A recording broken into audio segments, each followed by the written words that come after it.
Bonjour à tous et bienvenue sur la chaîne J'affûte mes lames. Aujourd'hui, petite vidéo sur les questions que je reçois assez régulièrement sur ma boîte mail. C'est souvent les mêmes questions qui reviennent, alors j'essaye d'y répondre à travers mes vidéos, mais bon, pour les personnes qui s'abonnent et qui n'ont pas vu les précédentes vidéos, et puis même pour les personnes qui suivent cette chaîne depuis le début.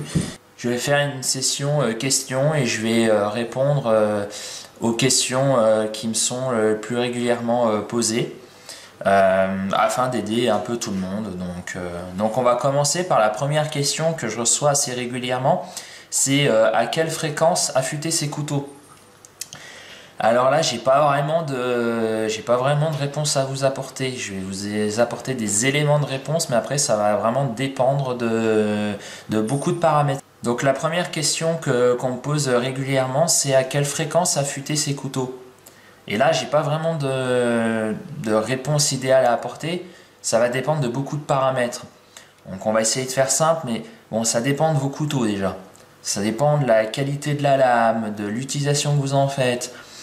C'est sûr que si vous avez un couteau avec un acier, on va dire 55-56 HRC, un acier, je ne vais pas dire pas de très bonne qualité, mais un acier, on va dire, relativement basique, c'est sûr qu'il va falloir l'affûter plus souvent.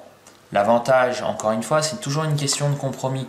C'est que sur ce genre de lame, on va être obligé de les affûter plus régulièrement, mais par contre, on va les affûter assez rapidement. Alors que si vous avez des lames avec des 62, 63, 67 HRC, là, ça va être des aciers plus durs. Et donc là, une fois qu'ils vont être affûtés, ils vont quand même tenir assez longtemps. Mais par contre, quand vous allez les affûter, vous allez y passer un peu plus de temps. Donc c'est toujours une histoire de compromis. Après, ça dépend aussi de l'utilisation. Si vous utilisez votre couteau 1 à 2 fois par jour pour couper un peu de nourriture, pour couper des choses qui ne sont pas très très dures, qui n'usent pas trop le fil de la lame, vous n'allez pas l'affûter tout de suite. Par contre, c'est sûr que si vous avez un couteau et que vous coupez par exemple du carton toute la journée, là c'est sûr que ça va lui demander un peu plus d'entretien, un peu plus de passage sur la pierre. Donc voilà, en fait ce qu'il va falloir évaluer, c'est vraiment sentir le moment où votre couteau ne coupe plus. Alors moi ce que je vous invite à faire, c'est justement de ne pas attendre que vos couteaux ne coupent plus, pour la simple et bonne raison, c'est que c'est dangereux. On a souvent tendance à dire qu'une lame qui est rasoir est dangereuse. Je suis pas du tout d'accord avec ça. Justement, plus la lame elle va être rasoir, plus déjà on va faire attention, parce qu'on sait que si on met notre doigt entre ce que l'on coupe et le couteau, ça va mal se passer. Et on va pas avoir tendance à forcer, ça va aller tout seul. Par contre, une lame qui coupe pas, justement, on va appuyer, on va forcer. Et puis là, si le couteau il part, là on risque de s'entailler le doigt, parce que même si le couteau il coupe pas, avec la force, il va quand même rentrer dedans. Donc moi déjà, d'un point de vue sécurité, je vous conseillerais de ne pas attendre qu'il coupe plus. C'est pas vraiment plaisant de couper quelque chose avec une lame qui coupe plus. Et puis l'inconvénient, c'est que si vous attendez qu'il coupe plus, vous allez être obligé de descendre sur des grains inférieurs. Ça va vous obliger à avoir plus de pierres et vous allez y passer plus de temps. Alors que si vous l'entretenez régulièrement, ça va plutôt bien se passer, ça va aller assez vite à refaire. Donc moi, en règle générale, j'affûte mes couteaux à peu près tous les mois, à peu près. Tout en sachant que il faut également pas hésiter à utiliser un cuir. Donc pour moi, le cuir, voilà, c'est indispensable. Alors peu importe la forme du cuir, sa grandeur, sa largeur, si vous l'achetez tout prêt ou si vous le faites vous-même. Mais déjà, ça va affiner votre lame en sortie d'affûtage. Et surtout, le gros avantage, et ça, moi, j'insiste là-dessus, c'est que dès que vous faites une sortie, que vous avez utilisé un petit peu votre couteau, passez-le directement sur le cuir. Pourquoi? Parce que déjà et d'une, Faut bien vous dire que le cuir ne fera jamais de mal à votre couteau, même si vous le passez très très souvent, bien au contraire. Et des fois on a le couteau, on utilise son couteau et en fin de journée on se rend compte qu'il coupe plus, enfin il coupe encore mais il a perdu un petit peu de sa qualité de coupe, ce qui est normal. Et des fois un seul passage au cuir et on le retrouve comme si on venait de le passer sur pierre. Ça va raviver la lame, donc c'est assez intéressant. Et plus vous allez utiliser le cuir et plus ça va espacer vos passages sur pierre. L'avantage du cuir, c'est que ça n'abîmera pas votre lame, alors que dès que vous passez votre lame sur une pierre, forcément, ça va enlever un peu de métal. Alors, c'est léger, hein, mais forcément, vous allez laisser un petit peu de métal. Donc ne pas hésiter à passer ces lames sur le cuir. Alors, la deuxième question qui revient assez régulièrement, c'est avec quel matériel affûter. Alors là, il y a plein de méthodes, il y a plein de matériel. Déjà, ça va dépendre si vous êtes à la maison ou si vous êtes sur le terrain. C'est sûr que si vous êtes sur le terrain, vous allez oublier des pierres à eau. Enfin, techniquement, c'est possible, mais vous êtes dans les bois, il va falloir prendre une bouteille d'eau pour avoir de l'eau sur soi. Il va falloir prendre votre pierre. Enfin, c'est pas du tout adapté. Donc là, on va plutôt partir sur des petites pierres style Folkniven, des petites pierres, la DC4 par exemple. Après, il y a plein de modèles où là, on va avoir une petite pierre et donc là, on va venir passer sa lame dessus. Il existe plein de matériel. Donc bon, je ne veux pas faire la revue de tout le matériel à utiliser sur le terrain, mais sur le terrain, ça va plutôt être pour refaire vite fait un tranchant. Sa lame elle coupe plus, ben voilà, j'ai besoin que la lame me dure encore 2 heures, je suis dans les bois, ben vas-y, je vais passer vite fait ma lame sur une petite pierre, voilà. Et on va pas chercher à avoir le résultat ultime. Là, c'est vraiment pour que ça coupe sur le terrain. Après, à la maison, il existe plein de modèles. Donc, vous pouvez partir très bien sur... alors, il y a des personnes qui utilisent des pierres comme la DC4. Après, il y a plein de modèles en pierre céramique. Donc après, alors... Le problème des petites pierres céramiques, alors c'est sûr que ça fait le boulot. Par contre, si on veut affûter des lames de 30-40 cm, ça va être laborieux parce que vous allez avoir une petite surface, ça va être compliqué. Donc après, c'est à vous de voir selon ce que vous avez affûté et suivant aussi votre budget. Donc après, vous pouvez utiliser donc le système de Sharkmaker. Donc là c'est le système avec les pierres céramiques, hein, comme je l'ai déjà montré dans mes précédentes vidéos. Donc là voilà, vous allez passer vos lames comme ça sur les tiges céramiques. Alors il y a le Sharkmaker qui existe, il y a aussi le système Lansky qui existe. Donc après, chacun a ses utilisations. Celui-là est plus cher que le système Lansky, mais il est plus polyvalent. Parce que vous pouvez faire les ciseaux, les hameçons, enfin tout ce qui coupe, quoi. Donc après, ça à voir, c'est un système qui est relativement bien fait, qui est guidé. Par contre, l'inconvénient, c'est que c'est un système, moi je l'avais payé environ, je crois, 80-85 €, il me semble. Par contre, ça, c'est des pierres céramiques environ d'un grain 1000. Ça, c'est environ du grain 2000, les pierres blanches, donc c'est ce qui est livré avec. Par contre, si on veut rattraper des lames qui ont des chips, on va oublier ce système, à moins d'utiliser d'autres pierres en option, mais qui vont alourdir le budget. Donc après, c'est à vous de voir. Vous pouvez utiliser également des pierres naturelles. Donc là, ça c'est une pierre que j'avais présentée. Donc ça c'est une pierre naturelle des Pyrénées. Ça coûte pas très cher, ça fait le travail. L'avantage c'est que vous n'allez pas être obligé de la laisser s'immerger dans l'eau, elle sèche rapidement. Donc là c'est un grain environ 800, elle a un grain 1200. Voilà, bon elle n'est pas très large, mais elle fait le travail. Donc ça peut être intéressant pour commencer. Après, On peut également utiliser, alors moi c'est ce que je préconise bien évidemment, parce que c'est ce que j'aime, c'est les pierres à eau japonaises. Mais après il n'y a pas que ça qui existe, c'est à vous aussi de tester, de voir ce qui vous plaît. Parce que les pierres à eau japonaises pour moi c'est le top, mais il y a aussi des inconvénients, donc ça je vais y revenir un peu plus tard. Voilà, il y a plein de systèmes. Après vous avez les systèmes guidés aussi. Alors, personnellement j'ai jamais testé les systèmes, je vais vous mettre une photo ici, comme le système Appstone ou le système TS Prof.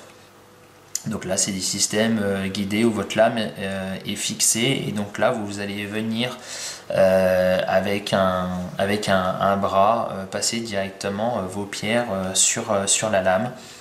Donc c'est vrai que l'avantage c'est que vous n'avez pas besoin d'être d'être habitué à passer sa lame sur une pierre. Ça va se faire assez facilement. Après l'inconvénient c'est que quand vous avez des grandes lames et qui ne sont pas droites, forcément à un moment donné vous n'allez pas avoir le même angle au début de la lame qu'à la fin, parce qu'il y a le rayon de courbure. Alors on va chipoter parce que ça va se jouer à quelques degrés, mais en fait ce que je crains un peu dans ces systèmes là, c'est que justement c'est des systèmes qui valent quand même assez cher et qui ne garantissent pas un angle constant. Quand je dis constant, c'est par exemple si on décide d'avoir 20 degrés sur la lame, on va avoir 20 degrés pile poil sur la lame. Non, il y a des endroits où on ne sera pas à 20 degrés. Alors effectivement je chipote, mais sur des systèmes à plus de 300-400 euros, c'est un petit peu... moi ça m'embête un peu. Après c'est mon avis, on a le droit de ne pas être d'accord avec moi. Mais justement, l'avantage par contre de ces systèmes-là, c'est que vous allez avoir de beaux tranchants en V sans avoir besoin de pratique sur pierre. C'est vrai que c'est un avantage, c'est vrai que voilà, ça a ses avantages, je suis tout à fait d'accord là-dessus, mais par contre, c'est pas pour moi le système parfait. C'est sûr que quand on affûte à main levée, on va pas avoir, par exemple, si on décide d'avoir 20 degrés, on va pas avoir pile poil 20 degrés, ça va être de l'approximatif. Mais on le fait soi-même, on le sait déjà qu'on n'arrivera pas à avoir un degré ultime. Bon, ce qu'on recherche à la fin, c'est que le couteau il coupe. Mais voilà, dépenser 300-400 euros pour ça, bon. Après, c'est à chacun de voir. Moi, je juge personne. Si vous l'avez acheté et que vous en êtes content, c'est très bien. Le principal, c'est de trouver son matériel, sa méthode d'affûtage. Alors ensuite, on me demande aussi souvent comment affûter. Alors comment affûter, je fais quand même quelques vidéos d'affûtage. Beaucoup d'autres youtubeurs en font. Je vais continuer à en faire encore quelques-unes. En fait, il n'y a pas vraiment de... Alors, il y a des choses à respecter. Forcément, quand on est sur pierre, on va tout le temps chercher à avoir un angle constant, ça on est d'accord. On va pas s'amuser à faire varier l'angle au moment où on affûte, ça c'est une évidence. Après, ça va être à chacun de faire. C'est-à-dire qu'il y en a qui vont faire des allers-retours. Moi, c'est ce que je fais. Ça va plus vite. Après, il y en a qui vont faire que des allers. Il y en a d'autres qui vont faire que des retours. Chacun est libre de faire comme il veut. Moi, je sais que personnellement, je n'affûte jamais mes lames de la même manière. En fait, ce qui est très important, après, c'est ma méthode. Je dis pas que j'ai la vérité absolue. Moi, c'est ma manière de faire. Si vous en avez une autre, il n'y a pas de souci. Le principal, comme je le dis souvent, c'est que votre couteau il coupe à la fin et que vous soyez à l'aise. Ça va dépendre de sa forme de lame. Vous voyez là, on a un belly, on a un léger arrondi. Forcément, quand on va affûter, on va suivre l'arrondi. Parce que si vous ne suivez pas l'arrondi, vous allez à terme déformer la géométrie de la lame.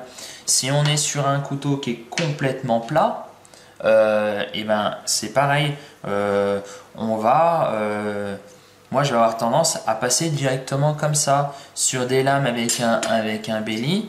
Je vais avoir tendance à faire voilà, des allers-retours comme ça sur le côté de la pierre. Enfin, après, c'est à vous de voir. Par exemple, sur ce genre de lame, alors c'est pareil, j'avais fait une vidéo d'affûtage, mais sur ce genre de lame, on voit qu'il y a un léger arrondir. Je ne sais pas si vous allez le voir. Voilà.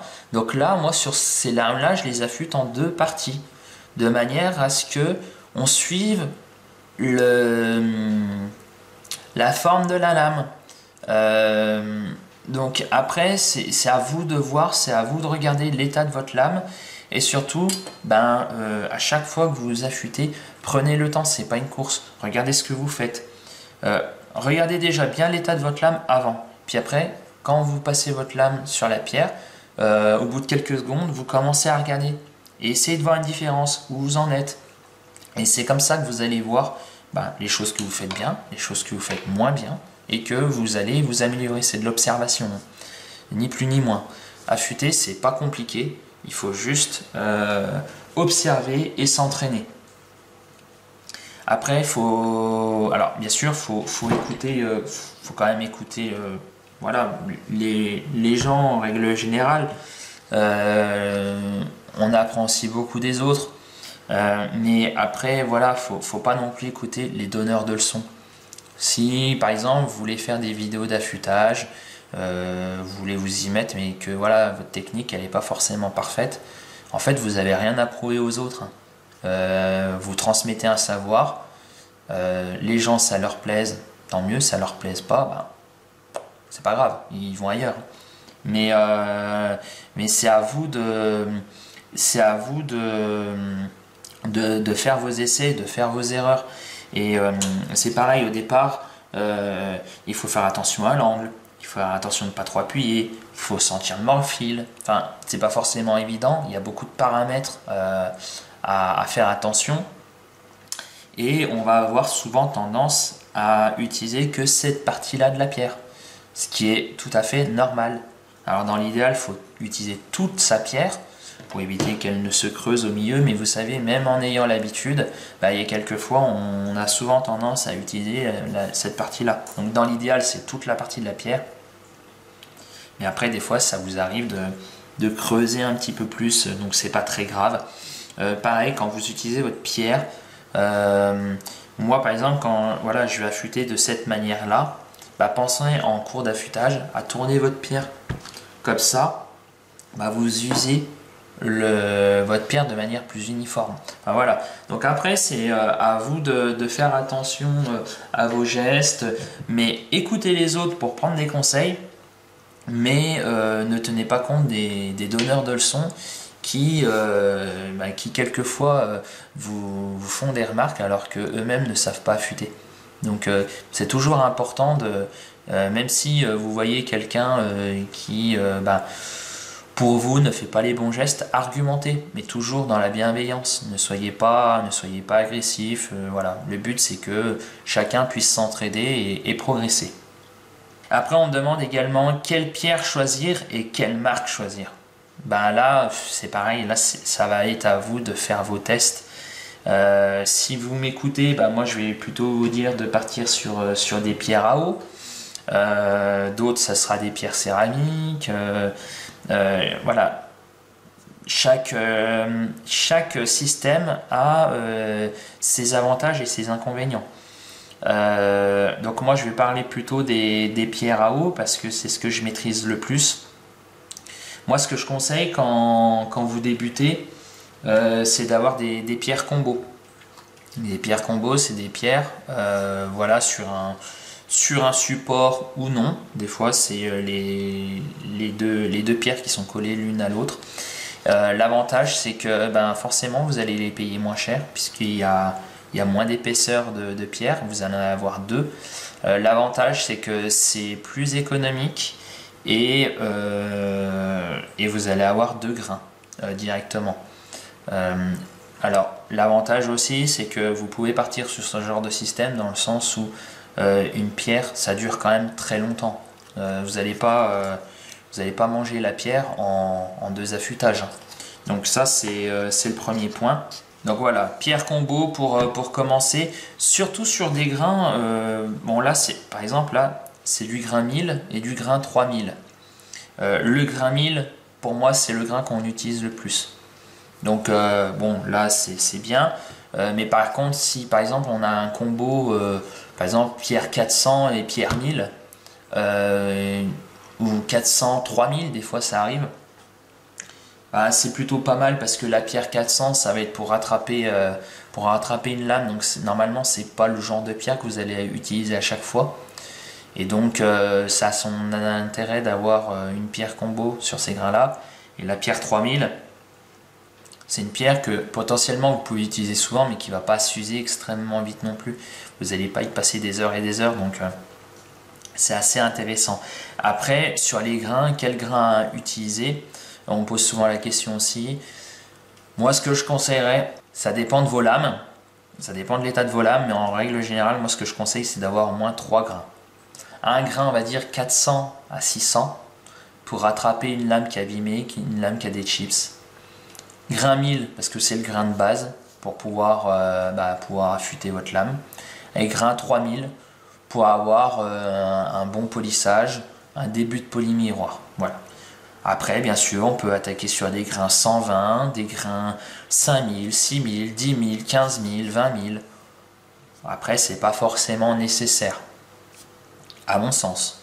Mais voilà, moi ce que je conseillerais, c'est au moins d'avoir ces 3 grains, comme ça vous avez une certaine polyvalence. Après, au niveau des marques, et ben là c'est pareil, ça va être à vous d'essayer.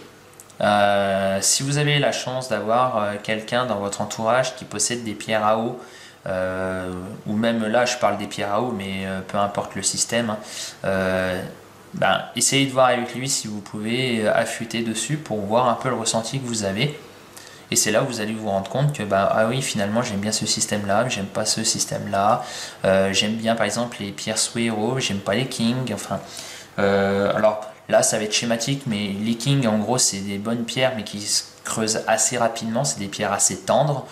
Les pierres, par exemple, des Naniwa ou des Shapton, c'est des pierres qui sont assez dures, donc elles vont avoir tendance à pas trop se creuser. Les Suero, ça va être entre les deux, c'est des pierres qui sont assez tendres, mais qui sont pas aussi tendres que les King et pas aussi dures que des Shapton.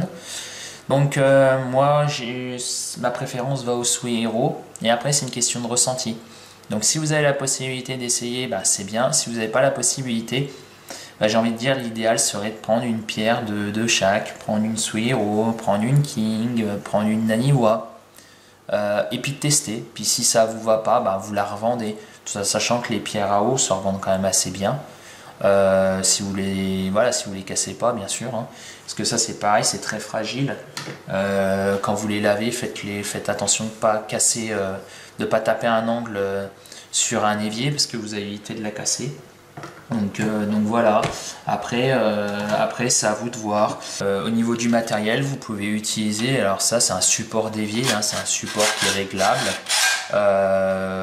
Donc là on n'est plus sur les pierres, hein, mais on est sur le matériel. Moi c'est quelque chose que j'utilise pas personnellement, parce que j'aime pas trop affûter au-dessus d'un évier. L'avantage d'affûter au-dessus d'un évier, hein, c'est que vous n'allez pas mettre de l'eau de partout. Vous allez avoir de l'eau directement, on va dire, à la source, donc c'est assez pratique. Mais bon, moi j'aime bien affûter sur une table, bien assis correctement. Après, c'est ça, chacun sa manière de faire, ça c'est clairement pas indispensable. Mais par contre, c'est vrai que pour celui qui aime bien affûter sur un évier, ça peut être intéressant. D'ailleurs, je le vends, hein, ce support, si jamais ça intéresse quelqu'un. Mon mail est dans la barre de description. Et puis ensuite, comment utiliser et entretenir ces pierres à eau japonaises. Bon, là encore une fois, j'ai fait une vidéo là-dessus, donc je vais vous mettre un lien par ici où vous pourrez revisionner la vidéo, mais bon, je vais faire un point vite fait. Donc c'est vrai que l'avantage par exemple de la céramique, contrairement aux pierres à eau japonaises, c'est qu'il n'y a pas d'entretien. Il n'y a pas d'entretien, mis à part bien sûr nettoyer, hein. Vous nettoyez vos lames. Donc là par exemple sur des tiges sur des tiges de Sharpmaker, je l'avais déjà expliqué. Moi j'utilise de la pierre blanche, voilà. Ça s'achète en magasin, ça dure très longtemps. Après vous pouvez les nettoyer avec du cif, avec du liquide vaisselle, il y a plein de solutions. Moi c'est ce que j'utilise. Après voilà, chacun ses méthodes. Concernant les pierres à eau, donc les pierres à eau, si c'est pas des splash and go, il va falloir les laisser tremper. Donc j'explique ce que c'est des pierres splash and go. C'est des pierres on va pouvoir directement utiliser à l'affûtage. Donc là vous allez juste humidifier votre pierre et vous allez affûter. Sinon pour les autres il va falloir les laisser tremper entre 10 à 30 minutes suivant les marques et les modèles. Donc là quand vous avez un support comme ça, vous pouvez mettre directement de l'eau ici. Vous laissez tremper par exemple, là en l'occurrence le grain 1000 parce que c'est le grain que vous allez utiliser en premier, vous laissez tremper.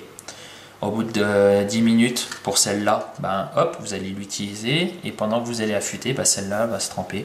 Ou sinon vous prenez un récipient basiquement hein, et puis vous allez laisser tremper vos pierres. Pensez également à casser vos angles. Donc quand vous achetez une pierre, vous avez les angles qui sont bruts.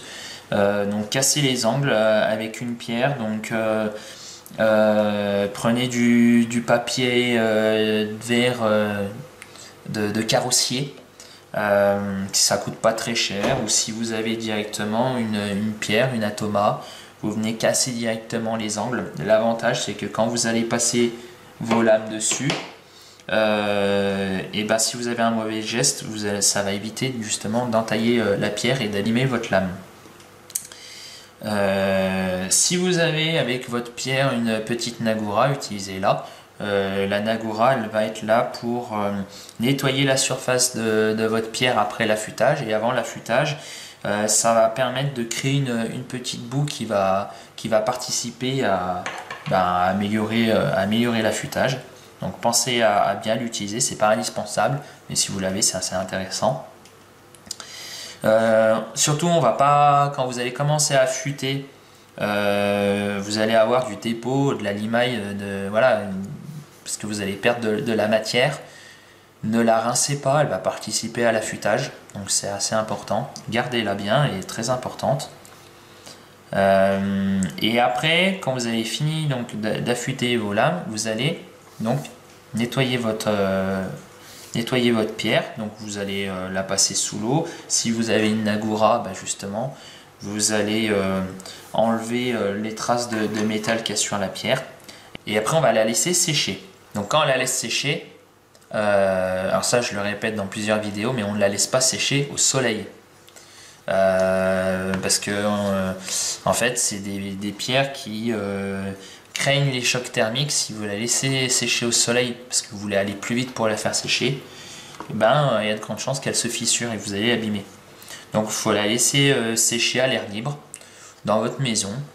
Et là par contre il va falloir faire attention. Alors quand vous avez ce système là, c'est assez intéressant parce qu'elle est directement sur un support.